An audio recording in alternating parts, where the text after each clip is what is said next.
How do you find some of this great talent that you've brought in, who are still early in their career, might not have a ton of tape on them yet? I've been around this business, man, for almost 20 years. So a lot of these guys will tell you that I popped into a lot of gyms, sparred, or just worked on the side, or kind of worked out, just watching. I've always loved this sport, man. I think it's the greatest, and we want to continue to put on the next up-and-coming superstars. We know we got them. Only on SportsGrid. The Bostonian versus the Book. I remember one time, I don't know if Kenny will remember this, I said put 100 on, I think I left it on a text, put 100 on this horse that won, and then Kenny called me back later and goes, hey, I never got the text. And I'm like, no. Oh yeah. Remember that, Kenny? I would never stiff anybody. When he texted me as they're loading into the gate, maybe, like, it's too late. The Bostonian versus the Book. It's a new era in CFP to start off this year, put on full display. My take on this game is simple. I know some people will be upset about it. Good riddance to the Pac-12. Can you do it in terms of the week to week to week? I don't see a pathway for this team to miss the college football playoffs. We want to make sure you have those best bets in the entirety of our betting cards. That was Lincoln! But he had that program was already going there! Only on SportsGrid. Your gut says Miami is going to win, and you should take the over. Your gut also said your NFT selfies would only go up in value. They didn't. But your head is on SportsGrid and knows the QB is in concussion protocol. The backup has a 45 QBR against the zone coverage. The New York D has the most sacks in the league. So yeah, trust your head. It's smarter to be on SportsGrid.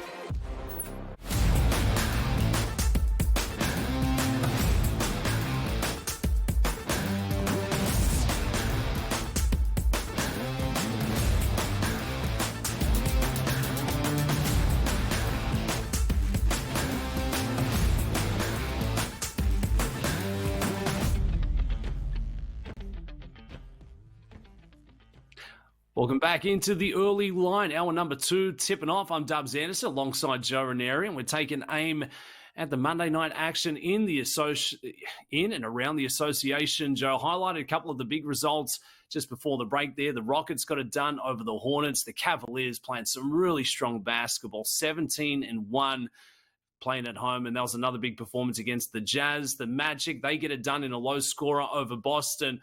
But let's take it out to Philadelphia. The 76ers get the result, 111-106 over Wemby and the Spurs. But a lot of drama in this one. And we'll start with the big fellas. Drummond gets ejected. He walks off into the locker room. They take a further look at things and say, no, he actually, he stepped on him with his foot. Get him back out here on the court. And then Jojo Embiid, he gets fired up. And it looks like he's about to start throwing fisticuffs. He gets bounced from the game. What was your thoughts on this one? Again, it was just so Sixers and Embiid, though, because just when you thought Embiid, all right, he's finally healthy, he's got the mask on, right? He had enough rest in this game. Like, finally we get the Maxey Embiid, maybe even Paul George combo to work.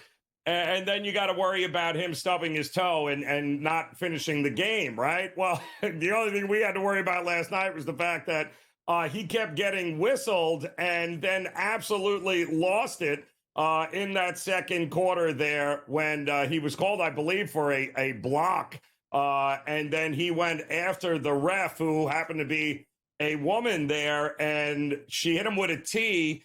And then he went even crazier, and then he had to be restrained and brought back. She hit him with another tee, and then, of course, that was the end of it. His night was over there. But apparently there's a lot of folks up in arms today about the way Embiid argued with the ref there. I didn't see anything different than what I've seen Embiid or Jokic or Doncic or any of these guys. When they don't agree with officials, they tend to get very animated and go after them here. But apparently Embiid, they say, was over the top.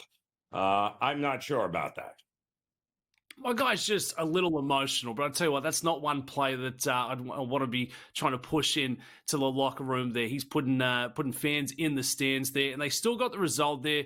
Tyrese Maxey, he was fantastic, 32 points, 10 rebounds, and 8 assists. The Spurs, who have been playing right around 500 basketball for their season, Victor Wembanyama, I mean, we know he's an absolute superstar, Joe, but going against a couple of the best big fellas in the league last night, he showed up. He's ready to play. He's now got that deep shot going as well. Signs are looking pretty good for San Antonio, despite not getting that win last night.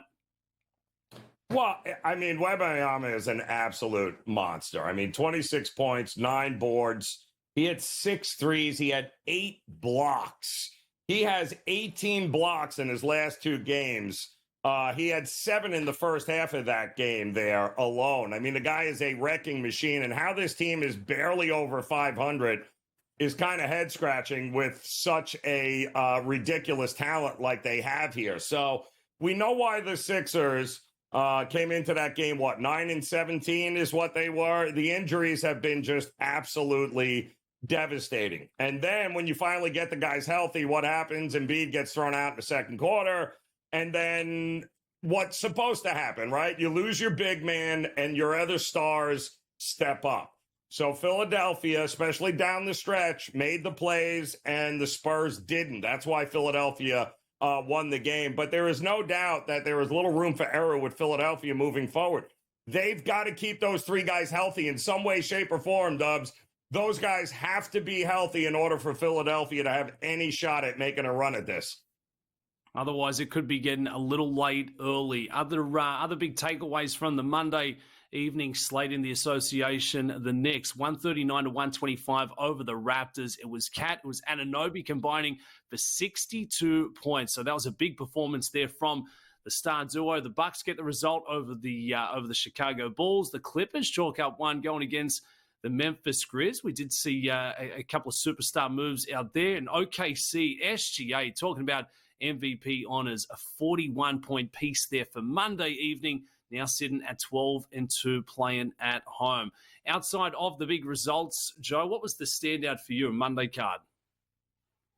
What are we doing, NBA? I mean, that Knick game was ridiculous. I mean, that's just absolute. How in the world do you justify a 139-125 game that wasn't triple overtime? I mean, the Knicks scored 40 points in the second, come out in 41 in the third, only to give up 43 in the fourth to the what are we doing? This is not basketball. This is, I mean, it's anything but NBA basketball. You can't have that. It's absolutely unbelievable, and we see it more and more often, and it's nauseating. And no wonder why the ratings are down. No wonder nobody wanted to watch the NBA, because what is that? What is a 140-125 game without triple overtime involved? What are we doing, NBA? Everybody chucks up threes. Nobody wants to play defense. It's a little head-scratching here, Dubs, and we're seeing it more and more often these days.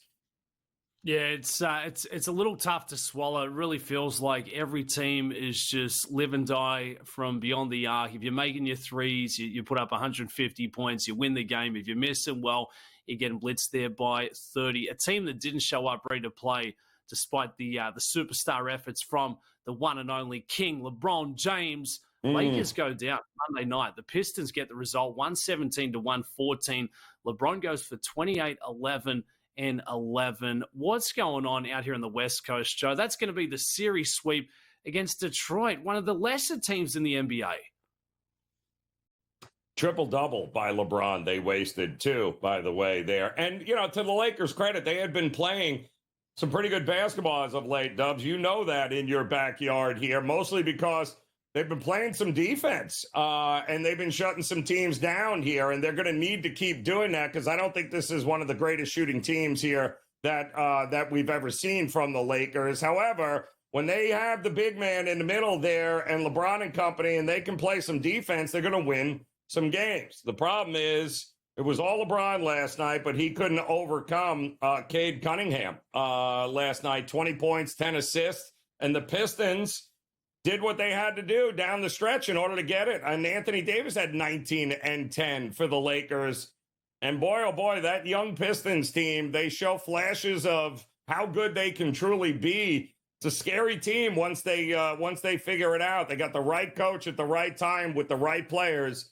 I think it's certainly looking upwards for the Detroit Pistons. The Lakers can't lose that game, especially now that you got to play on Christmas. Can't lose that game. Big spot coming up against the Golden State Warriors here for Wednesday afternoon. Speaking of the Warriors, they went down going against the fast-paced Pacers, 111 to 105 up there in their building as well. So not a fantastic result for Steph Curry and the lads Monday night. Big return. Luka gets back there for the Mavs and goes off with 27 points, 27, 7, and 7 for Luka. And the Mavs have also been playing some pretty good basketball. They get the result, 132 to 108 over the Portland Trail Blazers. The easy beats of the association at this point in the regular season, Jar. Yeah, no, it's good to see Luka back, 27, 7, and 7 there. And the Mavericks, another one of these teams that a lot of these teams we just talked about here, we're going to be seeing tomorrow, and hopefully we'll be seeing all the superstars on these teams play tomorrow. But the Pacers, don't look now. After a rough start to the season, Dubs, what are they, 6-1 in their last 7 now? It looks like they have finally figured it out, and guess what? They're not running up and down the court like lunatics anymore. It looks like they're playing some defense and slowing the pace down a little bit, and they're winning games because of it. They're playing defense. We're on the attack, moving this thing in the right direction. Time for a timeout here on the early line. More when we return.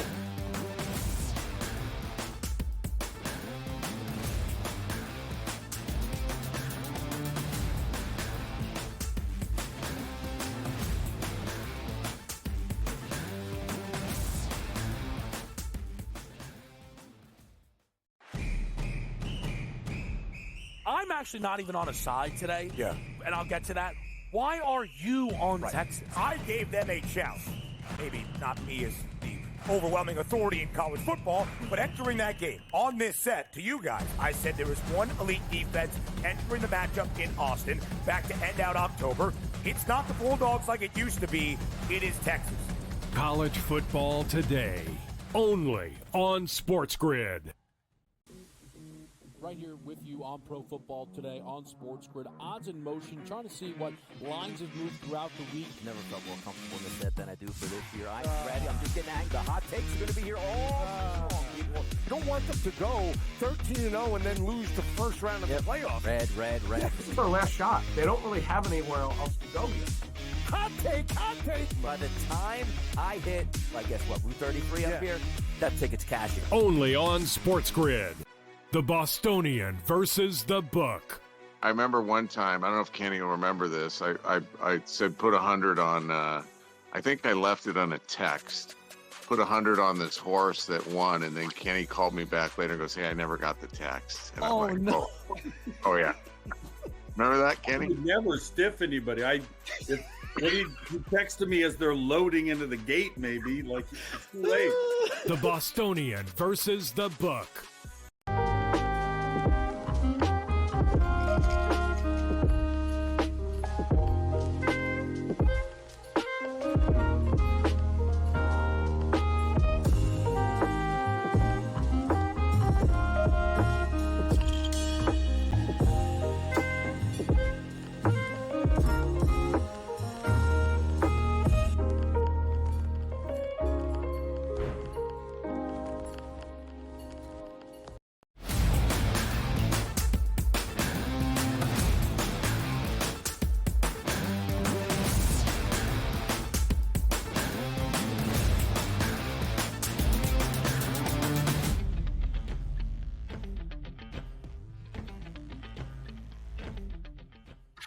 Welcome back into the early line. Hour number 2 continues here for your Tuesday afternoon. Dubs Anderson alongside Joe Ranieri, and we're taking it to the gridiron. NFL getting set for Week 17. 2 weeks left in the regular season before we start moving into the playoffs. So exciting times indeed. And certainly, Joe, At this point of the year, there's a lot on the line. Teams are playing for draft positions. Teams are trying to play to keep their seasons moving in the right direction. But we're also seeing a lot of movement in the market and taking a look with the Super Bowl odds, whether you have those early future tickets or if you're looking to jump back in with just a couple of weeks remaining.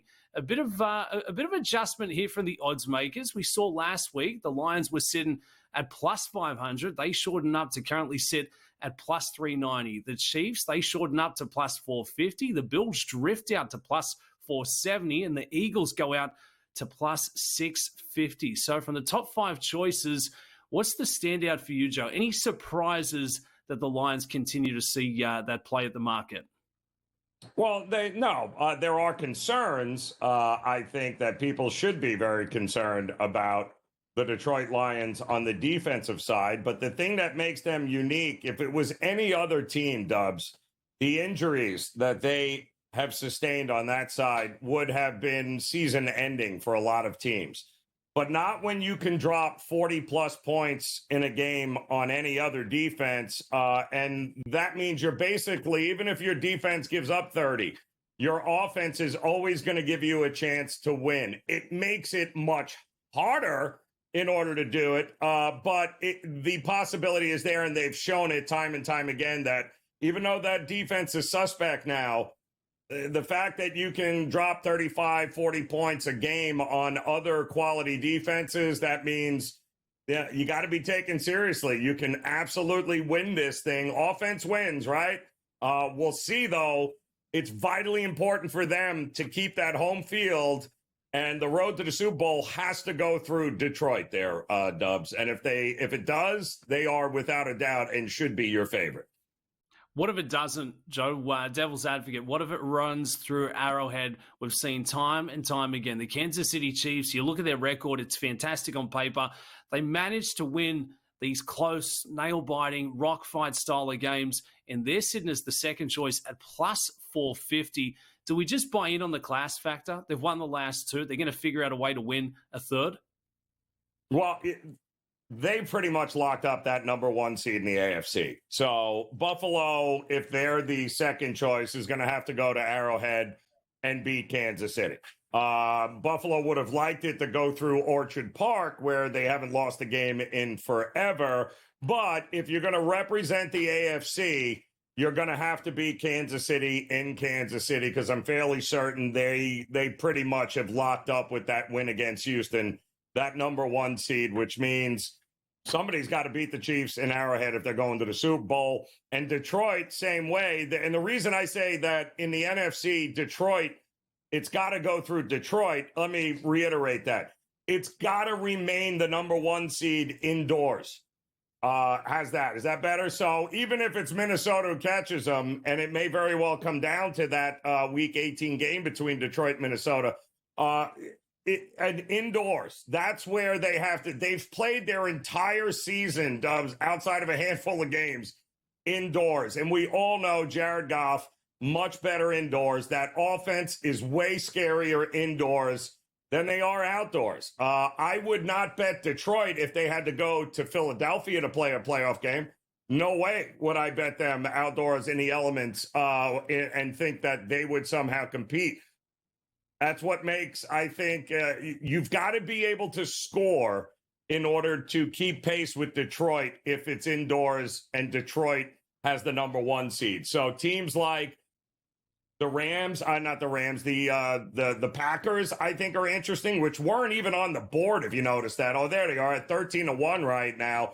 I think the Vikings, the Packers, teams that can put up points in bunches, that have that offense, they could very well represent the NFC in the Super Bowl. And really, when you look at these numbers here, Dubs, you have to have confidence that, well, the Chiefs are winning the AFC and the Lions are winning the NFC. If not, I happen to think the Bills are going to be the team to beat in the AFC. So I know I have a good feeling that the Bills are going to be representing the AFC in the Super Bowl. And if it's Bills-Detroit, didn't we just see that? How'd that work out for Detroit? In Detroit. But Yeah, it's a great point you make, and for the Buffalo Bills, one of the teams that's actually gone south from what we've seen in Week 16 to where we sit here on Tuesday. They're now hovering right around plus 470. So why I guess the drop in stock, the drop in confidence, even though by a slim margin? Is it the lingering injury for Josh Allen, having that hand to worry about? Were they showing a bit of vulnerability against the Pats last week? Well, again, they had 4 defensive starters, didn't suit up and didn't play in that game.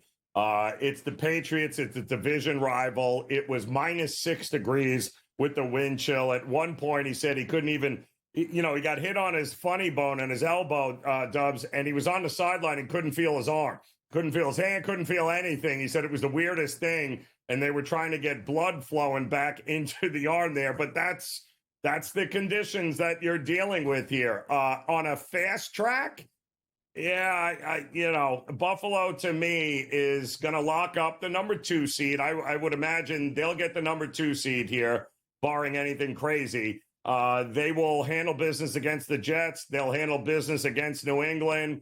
They'll have the number 2 seed, and then it's a collision course. We're going to get Kansas City and Buffalo once again battling to see who represents the AFC in the Super Bowl.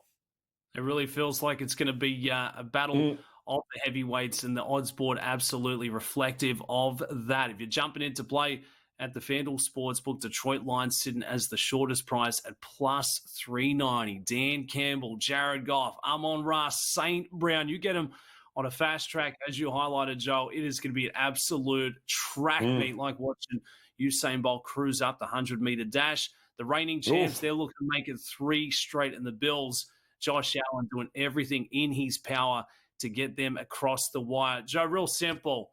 Chalk or long shot? Who's winning this year's Super Bowl? Is it all about the top 4?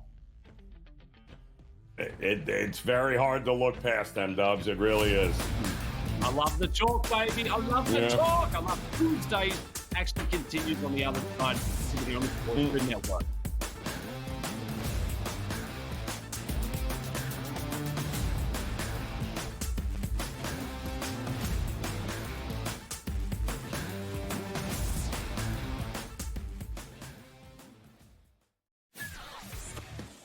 There's a better chance the Raiders might stumble into a win because of who they're playing over the next few weeks than the Giants, who I don't think will win. I don't believe for 1 minute that they want to win a game.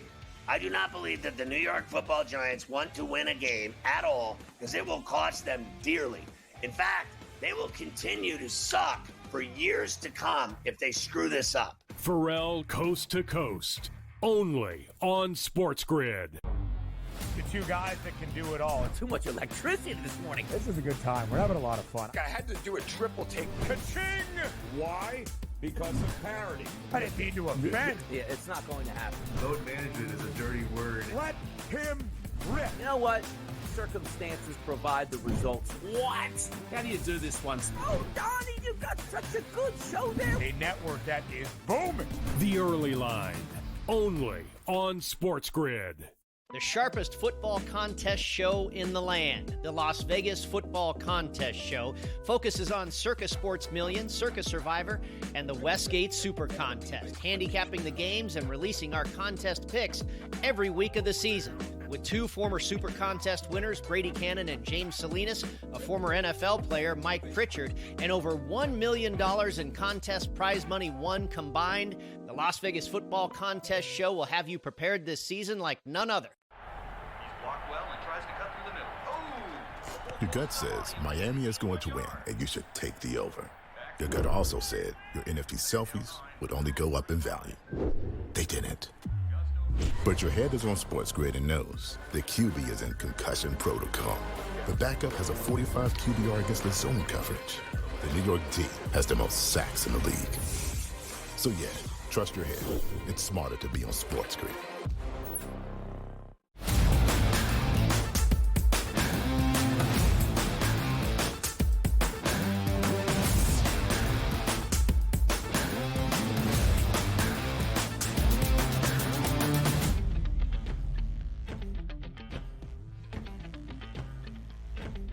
Welcome back into the early line. Happy Tuesday here on the Sports Grid Network. I'm Dubs Anderson. That is Joe Ranieri. And you have one more sleep before we hit a little holiday football, holiday hoops. So let's stick with the NFL. And I tell you what, there's still plenty of great markets at the FD Sportsbook. Taking a look at the AFC, we know the divisional leaders by now, Joe. Chiefs, Bills, Steelers, Texans.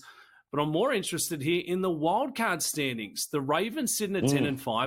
Chargers with a big win in Week 16 over the Denver Broncos for Thursday Night Football. The Broncos still with a very good chance of making a nice return into the playoffs. And then you've got the Colts, Dolphins, and the Bengals still with a very slight chance of making their forward step. So let's take a look at the wildcard contenders. How big was that performance for the Chargers last Thursday night? It's huge. It was a much-needed win, and now all of a sudden where it's the Broncos that have to be a little bit concerned here. Their schedule is not exactly easy to finish the season here, and all of a sudden with the Chargers, that win there preventing the Broncos from locking up the playoff berth. Boy, oh boy, I mean, now all of a sudden the Dolphins, the Bengals, even the Colts are still alive in this thing because, well, let's face it, the Bengals have who? Cincinnati this week that they're going to have to deal with. And then they don't exactly finish the season off in great fashion because they got to take on Kansas City. So the Broncos and what this version of the Broncos we've seen offensively over the last 2 to 3 weeks doesn't exactly exude confidence here. And now you've got the Miami Dolphins who got to take on the Browns and the Jets. The Colts have the Giants and Jags. And boy, just like that, the Bengals and Chiefs games, if they go 0-2, it's going to be very interesting to see what happens and who ends up getting that final wild card spot. Because right now, Denver, they just have to win and they're in. But those are not 2 easy games for the Denver Broncos, the Bengals, and the Chiefs. Yeah, it's going to be very tough going into Cincy and then taking on the Kansas City Chiefs, the reigning champs. I guess what would bode well in their favor of the Chiefs decided to not play some of their starters in that final week would really give the Broncos a big chance. What do we make of the Chargers? You know, we talked a little Thursday Night Football. That was a big performance, come from behind there in the second half. Justin Herbert, when he wants to take the result into his hands, he can absolutely get it done. He looks to be one of the best quarterbacks. But when he's not on, they go a little missing. They get a little stagnant. They struggle to get it downfield. But is this a team that could actually, trouble some of the big contenders coming out of the division? I mean, out of the conference, I should say, in the AFC? It is interesting, this Chargers team, is it not? Because we know the schedule was certainly not the hardest early on in the season, and basically they did what they had to do, right? They ended up winning games. The defense was dominant. It allowed Herbert to get healthier from the preseason injury he had with the foot. But now, of course, he's still banged up, dealing with a leg injury there. But the Chargers, when they lost Dobbins, became a different offense here. They are still very dangerous. I think they're very well coached. And anytime you have Justin Herbert in a winner-take-all situation, it's kind of hard, Dubs, not to give them a puncher's chance to get it going here. So I worry about their defense, but the Chargers on any given day can beat anybody here with Justin Herbert under center. And Joe, no surprises, wildcard standings, Ravens, Chargers, Broncos, but it's the Ravens who are actually sitting there as the third shortest price amongst the AFC contenders. This is not a team that you'd want to square off against going into to week one of the playoffs. No, very dangerous there altogether. And boy, I got to tell you, there's, it's either going to be Steelers 3 or Ravens 3, Steelers 5, so on and so forth. But really, the Chargers locked in. Will the Broncos be able to get a win to be able to get in here? If not, we could see some chaos. But right now, you got to like a team with 2 weeks left to go that controls their own destiny, and that is what the Broncos do. I got to see a little bit more, though, from Bo Nix here down the stretch, and it starts this week He's going to have to go toe to toe with one of the best there in Joe Burrow. We'll see if he can get it done. I love him, Joe. I think he's got that quiet dog about him. I think the Broncos priming up for a big one coming into week 17. If it's all about the Bengals and Joey B, could he be putting himself in line for a late run towards the MVP? Yep. We'll discuss on the timeout. We'll meet you back here on the other side. You're watching the early line.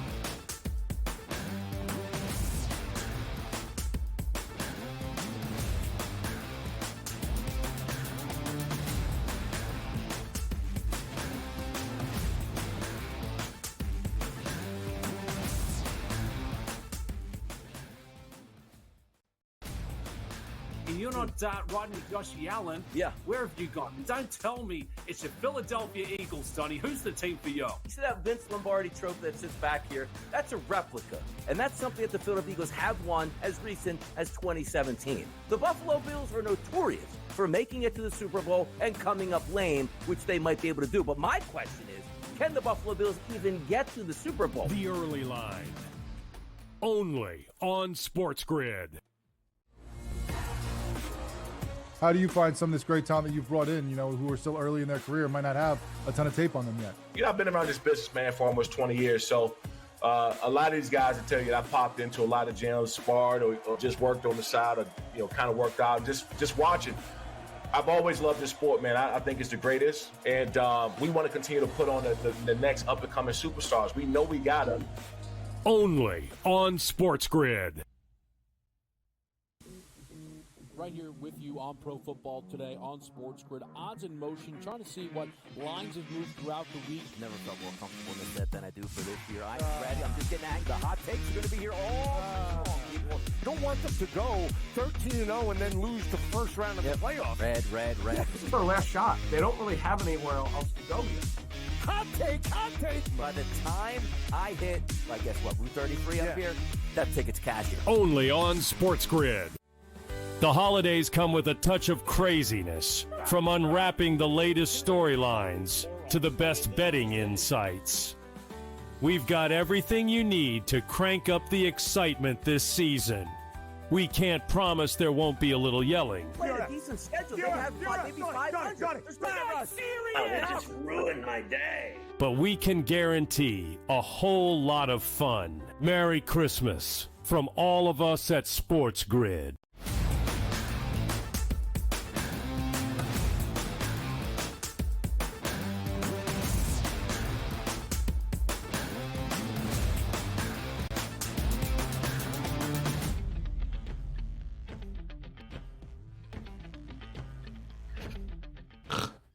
Welcome back into the early line. Hour number 2 continues. We're having a couple of laughs. We're having good times. It's one more sleep. I've already, stuffed the old stocking, if you will. Joe, what does Christmas Eve look like for yourself and the Ranieri household? Back in Australia, it's a big thing. Everyone heads to the local boozer, the local pub to put a couple down. Are you taking it easy? Are you firing off tickets? What's on the plans for tonight? Oh, yeah. Well, there was one of two ways to do it, right? Everyone celebrated Christmas Day, right? All the presents and all that good stuff. Or I grew up always doing it Christmas Eve, where we'd open everything up and we'd go to town. The big party was on Christmas Eve night. And then Christmas Day, we would just pretty much, be hungover and stuff our face and watch some football or basketball, whatever it may be. So that's pretty much on par with what it's going to be like here tonight. I got a couple of locations I got to go to. And as a matter of fact, I will be hitting the liquor store before it's all said and done here today, Dubs, because I can't come in empty-handed. You know how that goes. Mostly because I want to make sure they have something I like to drink there. But that's the plan here today, Dubs. Oh, I'm getting thirsty. I'm getting hungry already. It really feels like the holidays when you got some great sports. You can get the sweatpants on, absolutely stuff the face, stuff the old betting slips there as well. And speaking of betting slips, let's take a little deep dive into the NFC current standings, divisional lead. We know who the big heavy hitters are. Detroit Lions playing fantastic football. The Eagles were flying up until week 16. The Rams, could Matty Stafford getting set to orchestrate a bit of a run into the postseason. And the Falcons, Michael Penix Jr., keeping that season moving in the right direction. But taking a look at the wildcard contenders coming out of the NFC, let's start with the Minnesota Vikings. I think you're big on their chances, Joe, and rightfully so. 13-2 for their season, but they're still not getting any buzz. Yeah, they're not, and I don't know. I can't take them seriously, although I give credit to Sam Darnold and what they've been able to do. I believe the number is now, Dubs, which is hysterical. I believe he's won 13 games here with the Minnesota Vikings. And I think he won combined in his years with the New York Jets a total of 13 games. So he's matched his career total of wins when he was with the Jets for 4 years there in one season with Minnesota. Listen, it's also not the first reclamation project that we have seen, right? Baker Mayfield and the Bucs had a heck of a run last year, right? Guys resurrecting their careers here. Sam Darnold's just another one. We saw Joe Flacco do it last year with the Browns, right? It's not unheard of, but I do think there's limitations to this. As good as the Vikings have been, the schedule has not been all that great, and they've got a couple of lucky bounces along the way to get to their win total. The Rams own the Vikings, as crazy as that is, because the Rams, right now, I believe the Rams win the West, which means they would host a playoff game because the Vikings are a wild card spot unless something changes with Detroit. So not that the Rams have a great home field advantage, but boy, oh boy, I mean, history tells us the Rams would definitely be the team, even at 9 wins, that could pick off the Vikings there and make life real easy. That Rams team is playing great football and should not be discounted to upend. I don't think they'll be a favorite in that Minnesota matchup if that's the way it goes, Dubs, but my goodness, the Rams, Matt Stafford, and that young defense finally starting to come together. And you got a pretty head coach there in McVay. I think the Rams are dangerous here and could very well make us some money here down the stretch as a nice underdog. Yeah, if you get them on the inside there as well on a quick track, they can put up points with the best of them. Take a look at the numbers there. You've got the Bucs sitting at plus 2,000, the Falcons at plus 3,300. In the NFC South standings, it's got the Falcons up on top, and that was a big win for them last week over the Giants. It was a big call for them to throw Michael Penix into this situation. What did you make of the young quarterback coming in with, I guess, everything on the line? It was an easier spot to try and get up to speed, but he put in a pretty strong performance. Yeah, congratulations. You beat the Giants. Okay. Your defense also had 2 pick sixes. They had a few more turnovers there. I mean, listen, Atlanta did exactly what they needed to do to help a rookie quarterback being thrown in under center in week 16 of the season. We are not going to judge this decision by a win over the Giants. We're going to judge it when it comes down to it and when you have to now win games when it matters the most. Now, the good thing is Tampa lost that game Sunday night against, which now, well, Atlanta puts kind of Atlanta in the driver's seat for that division there. So Atlanta, who already beat the Bucs twice, well, the Falcons sitting at 8-7 kind of control their destiny, right? Now, all of a sudden, Tampa Bay doesn't. So this is going to be an interesting stretch, to say the least here, I think. Down the Falcons, we're going to find out what the Falcons are all about. They've got the Commanders this week and then the Panthers to finish off, and I wouldn't be sleeping on the Panthers either. So at Washington, who has to continue to win games, we're going to learn a little something about Michael Penix. To be determined with the Penix move. Let's see how he does against Jaden Daniels and the Commanders on the road. Trying to close things out there. And for the Bucs, they're going to like their chances. They get back into their building. They go against the Panthers, who have been playing a lot better football. Bryce Young suddenly, finding his feet in the NFL. And then they close it out going against the Saints, who just have been absolutely dismal. We saw it again there for Monday Night Football. Let's talk a little Commanders. Very impressive from that performance going against the Philadelphia Eagles through Week 16. we praise Bo Nix, the year that he's had at center there for the Denver Broncos, but Daniels, I think, solidified that top spot for Rookie of the Year honors. And I tell you what, Joe, he's playing with confidence. They're playing with momentum. If they can beat the Eagles, they can run with the best of them. Yeah, well, and if they win this week against the Falcons, then they clinch the playoff berth. And that's it. So they won't have to worry about anything else. So this is going to be a great test because they also finish against the Cowboys next week. So the Commanders can ill afford to just drop one to Atlanta and then hope the Cowboys are going to roll over, who are already out of the playoffs in Dallas, in fact, in week 18. So they want to beat the Falcons at home this week. It's going to be a great test, I think, for Michael Penix Jr. and this Falcons team. The Commanders, though, boy, that was a heck of a win. A game in which you probably didn't deserve the win, turning it over 5 times. But yet here we are. The question is Atlanta going to be the team that can take advantage of some of those holes on the defense? We're going to find out. I think that's maybe one of the biggest games of the weekend here for the future, anyway, of both those franchises. And one of the biggest disappointments, I guess, coming out of Week 16 was the Seattle Seahawks. Geno Smith with a couple of timely turnovers. They got a very tough out. They go into Chicago to take on the Bears this week, and then they sign off going against the Rams down here in Los Angeles. So no surprises. They're sitting at 8-7 in the standings. Biggest price that we showed on that other graphic in terms of making a charge towards the NFC. They're still sitting there at plus 8,500. Do we blame Geno? Is it just a sign of the times? Or have the Seahawks actually overachieved for this year, Joe? No, listen, the Seahawks, it's not Geno's fault. Geno gave them the lead with 2.5 minutes to play in that game, and the defense can't cover Justin Jefferson. Like, what are you doing?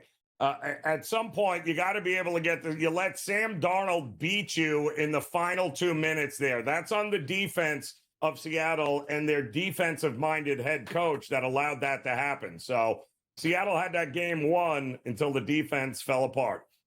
On the outside, looking in for one of those wild card spots amongst the NFC chasers. With that, we're going to stick in a quick timeout. The action continues on the other side. We're having a Tuesday afternoon right here on the SportsGrid Network.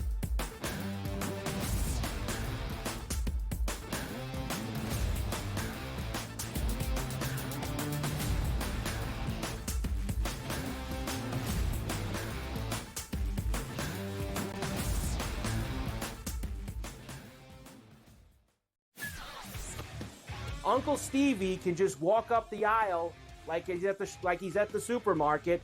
I'll get a starting pitcher here, I'll get a closer here, I'll get a first baseman here, and he'll just keep throwing things in the cart because there is no limit. Now he's gone, so they got to go get arms to make that team better. Because the bottom line was they were just outclassed by the Dodgers. Let's face it, they got their ass beat. Pharrell Coast to Coast, only on SportsGrid. I want the mid-major teams. I want the A-10 to get 3 bids. I want, the Missouri Valley Conference to get an extra bid. I want these teams to go ahead that are 1-bid leagues and give some of these other teams opportunities to make the NCAA tournament. Simply put, folks, when we get to the tournament, we don't care about all these teams that are big-time teams. Betting above the rim, only on SportsGrid. How do you find some of this great talent that you've brought in, who are still early in their career, might not have a ton of tape on them yet? I've been around this business, man, for almost 20 years. So a lot of these guys will tell you that I popped into a lot of gyms, sparred, or just worked on the side, or, kind of worked out, just watching. I've always loved this sport, man. I think it's the greatest. And we want to continue to put on the next up-and-coming superstars. We know we got them. Only on SportsGrid. The NFL and college, they don't operate on the same timelines, right? UNLV's head coach just got, the Purdue job this morning, where I imagine, right, UNC probably needs to know from Bill. And let's say it's late December, and we see 7, 8 teams open, and none of them want Bill. Then Bill's got to make a decision. Does he want to be a college head coach? Pro Football Today. only on SportsGrid.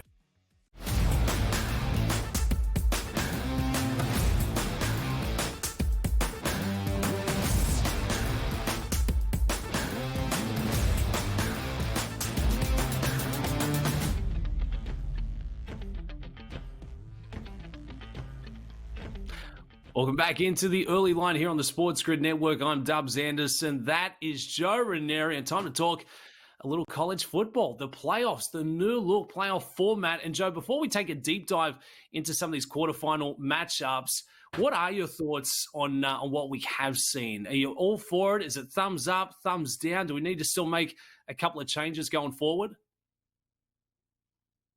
Yes, there has to be changes going forward here because I have a suspicion that we are probably not going to see some competitive games again this round here, Dubs. And I think the seeding has got to change, much like when you have March Madness, Dubs, where the 4 best teams in the country are usually the 4 number 1 seeds, right? And then you start slotting them in from there. The 4 best teams in the country were not given a bye. They weren't. So this whole seeding system, because then what happens is then you tend to get, Notre Dame's beating up a overmatched Indiana team. And then you've, here we go again. We've got a Penn State team beating an SMU team that, come on, that didn't even look like real football, what SMU was doing out there. So I think the seeding system needs to change here a little bit. I still am a big proponent of I only think there's a handful of teams every year, Dubs, that can win a national championship. There's never going to be a Cinderella. This is a money grab. I'll still say it. Kudos, Indiana, SMU. And I get it. There's been blowouts in the BCS era and all of that. I get it. But now you've just tripled the blowouts. Now we've got to watch football and watch teams that, yes, they may deserve to get there because they played by the rules and won the games on the schedule. But that doesn't mean they're the best teams in the country. I don't think we have the 12 best teams in the country. We have the 12 most deserving, I guess, based upon the rules. But the 12 most deserving is going to give us blowout after blowout after blowout until we eventually get down to what is going to be, I think, the Final Four. Yeah, there's really different ways to measure and put weight on some of these victories and some of those losses. So certainly a couple of chinks that they've got to iron out moving into the future here. But let's take a look at the quarterfinals. We'll have one matchup going on New Year's Eve. We've got 3 games on the slate for New Year's Day, and out here on the West Coast, best coast, out to the Rose Bowl, it's the Oregon Ducks, quack, going against the Ohio State Buckeyes. And this one opened up as the Buckeyes projected to be the favorites there, laying a point. They're now laying 2.5, minus 130 on the money line, 11-2 for their season record. They'll have star quarterback Will Howard going against Dylan Gabriel, who I've been big on all season. But early thoughts for this look ahead, Jar? And this is kind of my point, right? How are you the number 1 seed in the country, the number 1 team in the country, and you get a bye the first week, but your game is against Ohio State? Come on. It's just, that's unbelievable here. Ohio State should have got a bye with Oregon and others there. We should have had the 4 best teams being the 1 through 4 seed, and let everybody else work their way up to them. But instead, here we go. We're going to get maybe what should have been a national championship game. We're going to get it here now in this round with Oregon taking on Ohio State. Listen, we saw this already. It's a neutral site, though. We saw it at Oregon. Oregon squeaked by there, but Ohio State had their chances in that game and ended up shooting themselves in the foot with Will Howard late. I think it's going to be a fantastic game. If the Ohio State shows up that we just watched against Tennessee, Ohio State wins this game. If they don't, Oregon wins this game. Either way, there's a good chance your national champion is the winner of this game. Yeah, big call there. And for the Oregon Ducks, they've been the shortest price on the board for the Natty all season long, but now they're dogs going into this one. So still a lot of parity projected out of the top 4 teams, at least going into the quarterfinals. And I tell you what, the Fighting Irish, Notre Dame, getting set to square off, going against George, we shared the news earlier on today's show for the Bulldogs. They will be missing star quarterback Carson Beck. Will not go in this one. They're still sitting there, minus 128 over at the FanDuel Sportsbook. But with that surgery, with that news coming across for Carson Beck in that elbow, I'll see Gunnar Stockton come in for this one to get the starting duties. But he's shown plenty of promise when he has had his opportunities as well, Joe. Yeah, and like I said, they've had plenty enough time to figure it out. He's not a guy with limited experience. He's got plenty of experience here. And they're going to have their hands full against a Notre Dame team that certainly has the horses here to give Georgia a run for their money. Now, ultimately, I think this is going to be very interesting to see. Offensively, a Georgia team that has struggled to run the ball, but quite honestly, you're not going to run on this Notre Dame defense. If you're going to beat Notre Dame, you got to beat them by throwing on them. It'll be interesting to see if Stockton can do that. If they can, they got a pretty good shot at winning this game, but Notre Dame is going to be a tough out for anybody, including a backup quarterback for the Georgia Bulldogs. Notre Dame, Georgia, projected to be a close one. So too for Ohio State in Oregon out here on the West Coast. One of the bigger lines set there. Boise State taking on Penn State. Penn State, the Nittany Lions. I feel like we used to know someone who supported this team. It really is not coming to mind. But 10.5, is this going to be the easy beats of the quarterfinals, Joe? Yeah, I mean, listen, Penn State, much like what they did to SMU here, what's going to happen when Boise State can't run the ball with what's going to happen? They're going to beat Penn State secondary? Like, I think this has got disaster written all over it. I think this is going to be, it's 10.5 for a reason at this point, Dubs. And I'd be shocked if that number doesn't crawl up and get a little bit higher before kickoff. 10.5, Penn State looking to take down star running back Ashton Jeanty and the Boise State Broncos. The biggest margin, I guess the biggest discrepancy going in the quarterfinals, the Longhorns going against Arizona State, who have had a really good year, 11-2. They've got star running back Jim Scatterbo. He's looked sensational, but there's levels to this thing. Can the Longhorns cover the 2 touchdowns, Joe? Listen, there's no way I thought Clemson was going to drop as many points on that Texas defense as they did in Texas, no less. Maybe Arizona has a puncher's chance to keep it close, but probably not. Chick-fil-A Pizza Bowl playoff action coming up next week. Stick with us. More on the other side. We'll see the early lines.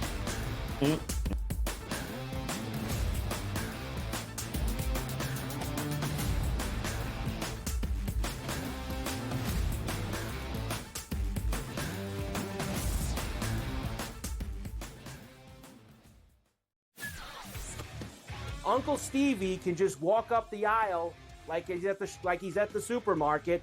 I'll get a starting pitcher here, I'll get a closer here, I'll get a first baseman here, and he'll just keep throwing things in the cart because there is no limit. Now he's gone, so they got to go get arms to make that team better. Because the bottom line was they were just outclassed by the Dodgers. Let's face it, they got their ass beat. Pharrell Coast to Coast, only on SportsGrid. I want the mid-major teams. I want the A-10 to get 3 bids. I want, the Missouri Valley Conference to get an extra bid. I want these teams to go ahead that are 1-bid leagues and give some of these other teams opportunities to make the NCAA tournament. Simply put, folks, when we get to the tournament, we don't care about all these teams that are big-time teams. Betting above the rim, only on SportsGrid. How do you find some of this great talent that you've brought in, who are still early in their career, might not have a ton of tape on them yet? I've been around this business, man, for almost 20 years. So a lot of these guys will tell you that I popped into a lot of gyms, sparred or just worked on the side or, kind of worked out, just watching. I've always loved this sport, man. I think it's the greatest. And we want to continue to put on the next up-and-coming superstars. We know we got them. Only on SportsGrid. The NFL and college, they don't operate on the same timelines, right? UNLV's head coach just got, the Purdue job this morning, where I imagine, right, UNC probably needs to know from Bill. And let's say it's late December, and we see 7, 8 teams open, and none of them want Bill. then Bill's got to make a decision. Does he want to be a college head coach? Pro Football Today, only on SportsGrid.